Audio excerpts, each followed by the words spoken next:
नमस्कार मित्रों, मैं नंदन बनारस से आप सभी लोगों का स्वागत है मेरे YouTube चैनल पर। आज इस वीडियो के माध्यम से मैं एक बड़ा ही इंटरेस्टिंग टॉपिक डिस्कस करना चाहता हूँ आप लोगों के साथ, जो आजकल पूरे हिंदुस्तान में न्यूज़ में बना हुआ है। एक बड़ा पॉलिटिकल और सोशल इशू हो चुका है ये। आप सभी लोगों ने सुना होगा इधर भी जो ज्ञानवापी मस्जिद और विश्वनाथ मंदिर का, श्रृंगार गौरी मंदिर का जो विवाद चल रहा, उसी से रिलेटेड इसके जो मेन इशू था उसके बारे में हम लोगों ने पहले पुरानी वीडियो में बात किया है। लेकिन उसमें जो बनारस कोर्ट के ऑर्डर पर जो सर्वे हुआ, उसमें जो फाइंडिंग्स आई, उसको लेकर के एक बड़ा नया बहस छिड़ गया है। उस सर्वे में वजू खाना, जो ज्ञानवापी सो कॉल्ड मस्जिद का जो हिस्सा था, उसमें जो वजू खाना जो बनाया गया था बाद में, वो बेसिकली वो मैन मेड स्ट्रक्चर है। वो बाद में काफ़ी लेट के समय वो उसको एक स्ट्रक्चर बनाए हैं वजू करने के लिए। वजू करने का मतलब अपने हाथ पैर का सफाई, नमाज या पढ़ने या मस्जिद में जाने के पहले। तो सर्वे के दौरान उसको भी, उस वजू खाने का जो पानी है उसको भी निकाला गया, और निकालने पर उसमें एक शिवलिंग 4 फीट ऊंचा और 12.8 फीट व्यास वाला इतना बड़ा शिवलिंग उसमें से निकल के आया, जो कि हमेशा पानी में डूबा रहता था। और उसी पानी में वहाँ पे जो मुसलमान जो नमाज पढ़ने जाते हैं वो उसी पानी में वजू करते थे, अपना हाथ पैर धुलते थे, कुल्ला करते थे। और इसी पानी के बीच में ये शिवलिंग जो है वो था। अब इस शिवलिंग के निकलने के बाद ये एक बहुत बड़ा विवाद बन गया। पहले से जो विवाद श्रृंगार गौरी देवी का था, मुझे लगता है उससे बड़ा विवाद आज की डेट में ये हो गया, क्योंकि जो मुस्लिम पक्ष है उसका कहना है कि ये शिवलिंग नहीं है। उनका ये कहना है कि ये फव्वारा है। आप लोगों ने भी देखा होगा उसका फोटो वीडियो, आजकल बड़ा वायरल इंटरनेट पर। देखने में तो ऐसा ही प्रतीत होता है कि वो शिवलिंग है, लेकिन मुस्लिम पक्ष का ये कहना है कि वो फव्वारा है जो कि उस समय बनाया गया था। अब प्रश्न ये उठता है कि वो फव्वारा हो सकता भी है या शिवलिंग ही है, क्योंकि अगर हम कहानी की बात करें, कथा की बात करें, तो ये तो इतिहासकारों ने लिखा है और हमेशा से ये बात सभी लोग जानते हैं कि जब मस्जिद को वो बनाने के लिए, जब जो विश्वनाथ जी का मंदिर था जब तोड़ा जा रहा था, तो जो वहाँ का जो मुख्य जो शिवलिंग था, ज्योतिर्लिंग, उसको वहाँ के जो पुजारी थे वो लेकर के उसको छुपा दिए थे। और अभी जब से ये सर्वे में ये शिवलिंग ये बाहर आया, तब से लोगों का यही कहना है कि ये असल में वही शिवलिंग है, इसको उस समय छुपाया गया था या वहाँ मंदिर का जो हिस्सा हुआ करता था। और ये तो बात साफ है कि जो वजू खाना है वो तो मैन मेड स्ट्रक्चर बाद में बनाया गया था। तो अभी अगर हम बात करें कि ये फव्वारा हो सकता है या नहीं, उसको समझने के लिए हमको थोड़ा सा कुछ टेक्निकल बातों पर ध्यान देना होगा। सबसे बड़ी बात तो ये कि यदि वो फव्वारा था तो चलता कैसे था? बिजली थी क्या? बिजली से चलता था? उस समय बिजली तो थी नहीं। मंदिर तोड़ा गया था तकरीबन 350 साल पहले, उसी समय वो मस्जिद का निर्माण किया गया था। मस्जिद क्या, मस्जिद तो है नहीं वो, मतलब गुम्बद का निर्माण कर दिया गया था वो मंदिर तोड़ करके मंदिर की दीवारों पर। अब 350 साल पहले तो बिजली थी नहीं।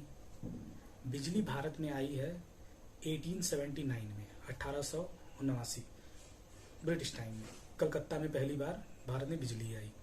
उसके बाद जो दूसरा शहर था जहां भारत में बिजली आई वो है बॉम्बे, वहां 1905 में बिजली आई। तो फिर प्रश्न उठता है कि यदि वो बनाए फाउंटेन, यदि वो फाउंटेन है तो चलता कैसे था? तो इसके लिए हमको थोड़ा सा, अगर हम और डीप में जाएं, फाउंटेन्स के बारे में ही अगर बात करें, तो भाई फाउंटेन्स, फव्वारा हमेशा से पब्लिक प्लेस को डेकोरेशन के लिए, गार्डन्स में, राजा महाराजा के यहाँ, वो हमेशा से इसका कॉन्सेप्ट रहा है। लेकिन यदि पुराने समय के हम फव्वारों को देखें, चाहे भारत हो चाहे भारत के बाहर, तो वहाँ पे पानी लाने का और फव्वारे काम कर सकें, उतना पानी का प्रेशर क्रिएट कर पाने के लिए एक पूरी प्रॉपर एक प्लानिंग के साथ उसको बनाना पड़ता था। उसके लिए विशेष तरह का एक स्ट्रक्चर खड़ा करना पड़ता था। विशेष जगहों पे ही बन सकता था, हमेशा हर जगह पे नहीं। जैसे यदि हम बात करें यूरोप में, बड़ा उनके आर्किटेक्चर का बहुत ही महत्वपूर्ण हिस्सा है फाउंटेन्स। यदि आप यूरोप में देखें तो आप तमाम हर जगहों पब्लिक प्लेस में, गार्डन्स में बहुत खूबसूरत खूबसूरत फाउंटेन्स हैं। और यूरोप में पुराने समय में वो जो फाउंटेन्स को बनाते थे वो पानी लाते थे पहाड़ों से, ग्रेविटी का इस्तेमाल करके, ग्रेविटेशनल फोर्स से पानी लाते थे और उसी पानी को पाइप के द्वारा वो पीने के लिए भी सप्लाई करते थे। और उसी पानी का कनेक्शन उन्होंने कर रखा था अपने यहाँ पार्क्स और पब्लिक प्लेसेस में।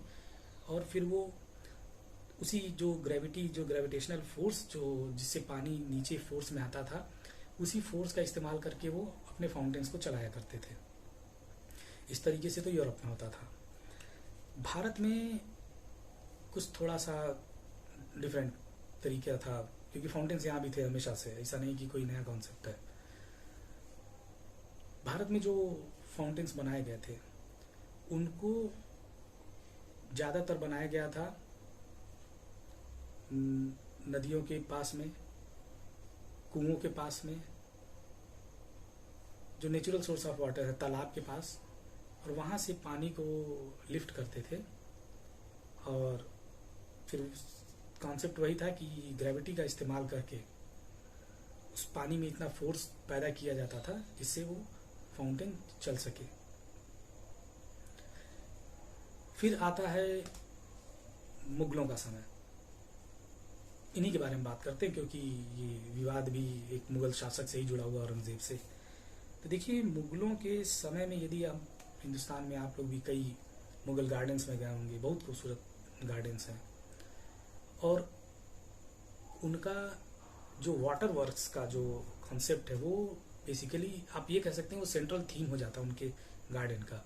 उनके गार्डन का जो कॉन्सेप्ट है वो उनके धर्म के हिसाब से जो स्वर्ग है, पैराडाइज, उसमें जिस तरह के गार्डन का जिक्र किया गया है वो उसको कॉपी करने का कोशिश किए मुगल्स, कि हम उस तरीके का गार्डन बना रहे जैसा स्वर्ग में है। अब उस कॉन्सेप्ट के हिसाब से जो स्वर्ग के जो गार्डन्स हैं वो 4 हिस्सों में डिवाइड है। उसका आप 4 बाग कॉन्सेप्ट उसको बोलते हैं, बाबर के समय से ही ये चला आ रहा। और इसका जो सेंट्रल थीम, उसका जो मेन खूबसूरती है वो इनका वाटर वर्क्स ही है। तो बेसिकली ये 4 हिस्से में डिवाइड रहता है और बीच में पानी बहता रहता, साथ में फव्वारा भी। अब किसी भी मुगल गार्डन्स में देखें तो ये होगा ज़रूर। अब शुरुआत के दिनों में कुएं या टैंक में पानी इकट्ठा करते थे और कुएं से ये सप्लाई होता था पानी का। लेकिन बाबर के समय से, मुगलों के समय से एक इंटरेस्टिंग इन्होंने बदलाव लाया कि ये कुएं और टैंक्स पर निर्भर होने के बजाय ये नदियों पर और जो बाकी जो नेचुरल सोर्स ऑफ वाटर थे जहाँ हमेशा पानी उपलब्ध हो, झील हुए, झरने हुए, ये उन पर ज़्यादा फोकस किए ताकि पानी की उपलब्धता हमेशा बनी रहे। कि कुएं सूख सकते हैं, बाकी अगर कहीं थोड़ा बहुत पानी है, सीजनल कोई रिवर है, वो सूख सकता। तो ये प्रॉब्लम सॉल्व करने के लिए वो उन लोगों ने फोकस किया नदियों पर, तालाबों पर। और एक और उन्होंने बड़ा बदलाव किया इस पूरे कॉन्सेप्ट में, वो ये कि टैंक्स बना करके पानी स्टोर करने की बजाय वो सीधा कनाल बनाना शुरू किए, नदियों को जोड़ दिए कनाल से, नहर से, ताकि पानी हमेशा उपलब्ध हो। अगर नदी दूर भी है तो भी उससे पानी ले आए। लेकिन कॉन्सेप्ट वही था, पानी ले आए और उसको हाइड्रोलिक प्रेशर से, पाइप के माध्यम से, इस तरह से इतना फोर्स से उसको चलाए कि फव्वारे काम करते थे। और फव्वारों का असल में इस्लाम में बड़ा एक खूबसूरत सा कॉन्सेप्ट है। वो बोलते हैं कि फव्वारे जो हैं इनके हिसाब से जीवन चक्र का सिंबल है। जिस तरह से फव्वारा ऊपर उठता है, नीचे जाता है, ऊपर उठता है, नीचे जाता है, उसी तरीके से जीवन भी हमारा ऊपर नीचे जाता है। तो ये एक पूरा एक इसके पीछे का एक एक कॉन्सेप्ट है। फव्वारा केवल वो मुगलों के लिए केवल एक पानी और खूबसूरती ही का एक वो सिंबल नहीं था, वो इसके पीछे एक बड़ा आइडिया है जो कि इनकी धार्मिक पुस्तकों से आता है। जिस तरीके से पैराडाइज का उल्लेख किया गया, उसी तरीके से फाउंटेन्स के बारे में भी लिखा है कि ये जीवन चक्र का एक सिंबल है। अब उसी में दो तरह के वो स्वर्ग में जो फव्वारे हैं उसको बोलते हैं सल्सबिल और उयून। ये दो तरह के अलग अलग कॉन्सेप्ट भी उसमें बताया गया। तो मतलब कहने का मतलब है कि बड़ा इसके पीछे एक प्लानिंग है, एक आइडिया है, कॉन्सेप्ट है मुगलों के जो फव्वारे थे या मुगल गार्डन्स के पीछे। अब बात करते हैं जो ज्ञानवापी में जो जिसको लेकर के विवाद बना हुआ है कि वो फव्वारा है या नहीं। और हाँ, एक बात और, पानी लाने के लिए, पानी नदियों से लाने के लिए जिस टेक्निक का इस्तेमाल करते थे कनाल्स के थ्रू पानी लिफ्ट करने के लिए, वो इस्तेमाल करते थे, उसको बोलते हैं पर्शियन व्हील। आप देखे होंगे गाँवों में तमाम जगहों पर अभी भी इस्तेमाल होता है हिंदुस्तान में।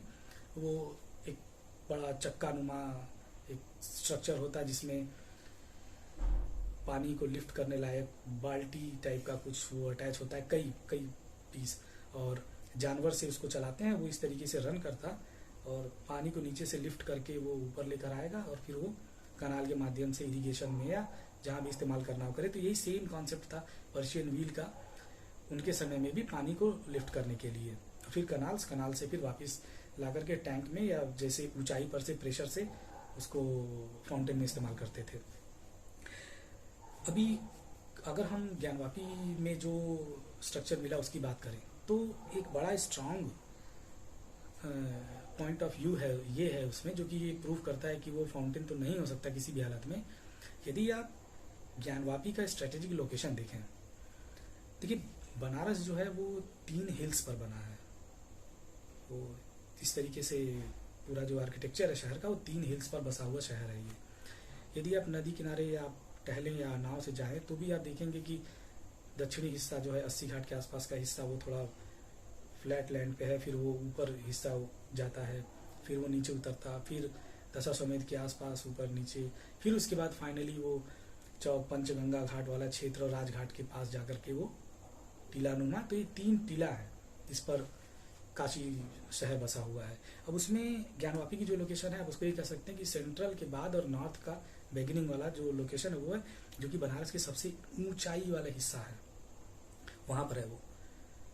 पंचगंगा घाट मेरे ख्याल से शायद सबसे ऊंचा घाट होगा और उसी से ज़्यादा दूरी पर नहीं इसका ज्ञानवापी का भी लोकेशन पड़ता है। तो अभी क्वेश्चन ये बनता है कि अगर वो फव्वारा है तो वहाँ पानी आता कैसे था? बिजली तो थी नहीं कि चला पाते, पानी आता कैसे होगा? सबसे बड़ा प्रश्न यही है। ज्ञानवापी इतना हाइट पर है कि गंगा जी से पहले तो एरियल डिस्टेंस अगर बात करें तो मेरे ख्याल से शायद कम से कम एरियल डिस्टेंस 300 मीटर होगा मिनिमम गंगा जी से। और यदि हाइट की बात करें तो कम से कम मेरे ख्याल से शायद गंगा जी की सीढ़ियाँ इतनी ऊंची हैं लगभग एक मान लीजिए 100-120 सीढ़ी के आसपास। मीटर में बता पाना मेरे लिए थोड़ा मुश्किल है, लेकिन मिनिमम 100 सीढ़ी तो होगा नीचे से ऊपर तक।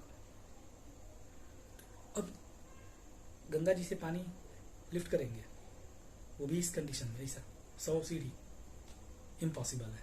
ये जस्ट ऑपोजिट हो गया। जो कॉन्सेप्ट हुआ करता था ऊपर से नीचे पानी लाने का, यहाँ नीचे से ऊपर स्रोत दिखता। शहर की तरफ से भी पानी नहीं ला सकते क्योंकि शहर की तरफ से भी वो ऊंचाई पर है ज्ञानवापी। गंगा जी इधर नीचे, ज्ञानवापी यहाँ। रोड देखेंगे आप यूं नीचे, किसी तरफ से वहाँ पानी इस तरीके से फोर्स में लाने का कोई सेंस ही नहीं बनता जिससे वो वहाँ पे फव्वारे के लिए वो ग्रेविटेशनल फोर्स या उसका इस्तेमाल कर सके। तो ये तो तय है कि गंगा जी से पानी वहाँ ला पाना संभव नहीं था उतना हाइट पर, मतलब यूं। और वो इस्तेमाल कैसे करते? क्योंकि फव्वारा चलाने के लिए तो ऊपर से नीचे पानी आना चाहिए, नीचे से ऊपर नहीं। दूसरी बात रही कनाल की, वो पूरा एरिया पिछले 4 साल में बदल गया। काशी विश्वनाथ कॉरिडोर के निर्माण के समय कहीं कोई कनाल वगैरह नहीं। और इतिहास की भी बात करें तो Banaras is one of the most visited cities of the world. पूरी दुनिया से लोग आए, अलग अलग डॉक्यूमेंट किए हैं शहर को। किसी ने भी इस बात का कोई जिक्र नहीं किया है किस तरह का कोई कनाल हुआ करता था या कोई फाउंटेन वहाँ पे कैनोपी में हुआ करता था। आज से ज़्यादा नहीं, 2004 तक ज्ञानवापी मस्जिद में हर किसी को, सो कॉल्ड मस्जिद ज्ञानवापी में हर किसी को जा पाना संभव था बड़े आसानी से। जब 2004 के समय मुलायम सिंह यादव जब चीफ मिनिस्टर थे तो उस समय वो एंट्री बंद करवा दी है गैर मुसलमानों की मस्जिद के अंदर, सॉरी फिर अगेन मस्जिद वो ज्ञानवापी में, क्योंकि वहाँ पर तो श्रृंगार गौरी का मंदिर है और दूसरा नंदी का स्टैचू, बाकी हिंदू लोग जाते थे वहाँ पूजा करने, लेकिन मुलायम सिंह जब चीफ मिनिस्टर बने तो बंद करा दी। उनकी विचारधारा से सभी लोग वाकिफ है, वोट बैंक का पॉलिटिक्स ये सब। तो उसके पहले भी जो लोग जाते थे कभी वो देखे नहीं कि इस तरीके का कोई फाउंटेन कभी वहाँ काम करता था। और यदि पुरानी बात करें तो सारी डिस्कशन तो हो ही गई कि वो हो ही नहीं सकता। फाउंटेन चलाने के लिए पानी का प्रेशर होना जरूरी है, और वो इतना हाइट पे खुद है ज्ञानवापी, और पानी इतना नीचे है कि नीचे से ऊपर जाकर के पानी अपने से तो प्रेशर क्रिएट करेगा नहीं वो। तो इस वजह से ये कोरा बकवास के अलावा कुछ नहीं है कि वो फाउंटेन है। अब रही बात, चूंकि हमारे आपके कहने से कुछ नहीं होता, मुद्दा तो खैर कोर्ट में है और साइंटिफिक एविडेंस के आधार पर और साइंटिफिकली इसकी स्टडी की जाएगी तो सारा बात खुलकर सामने आ जाएगा। दूध का दूध, पानी का पानी। ASI से एक बार इसका जांच करवा लेना चाहिए, उनकी भाई आर्कियोलॉजिस्ट एक बार आकर के देख लें। लेकिन उनको भी दिखाने का बात वही है जैसे ज्ञानवापी के लिए बात हो कि मंदिर है या मस्जिद, तो अंधा को भी अगर आप बोल दें कि छू करके मस्जिद, जिसको ये मस्जिद बोलते हैं, अगर उसको किसी अंधे को भी आप ले जाएं, बोलें कि दीवार को छू करके बताओ ये क्या है, मंदिर या मस्जिद, तो वो बोल देगा मंदिर है, क्योंकि हिंदू देवी देवताओं की आकृतियां हैं, सभी कुछ है। तो वही हालत उसका भी है जिसको ये फव्वारा बोल रहा है। पूरी तरह से शिवलिंग प्रतीत होता है, लेकिन इनका कहना है मुसलमानों का कि ये फव्वारा है। लेकिन अगर आप साइंटिफिक तरीके से उस चीज को सोचें, उसका ज्ञानवापी का लोकेशन देखें, गंगा जी का लोकेशन देखें जो कि नियरेस्ट सोर्स ऑफ वाटर है, फाउंटेन कैसे काम करता है, उसके लिए किन चीज़ों की ज़रूरत होती है, तो किसी भी कंडीशन में वो फाउंटेन हो ही नहीं सकता। खैर मुद्दा कोर्ट में है और कोर्ट का पक्का उसमें कुछ ऑर्डर होना चाहिए इसको स्टडी करने के लिए, ताकि सारी बातें क्लियर हो जाए। मुझे पूरा विश्वास है कि वैज्ञानिक आधार पर स्टडी की जाएगी तो उसको कम से कम फव्वारा तो नहीं बोलेंगे वो। तो मित्रों देखते हैं क्या होता है आगे। तब तक के लिए जय हिंद, भारत माता की जय, नमस्ते।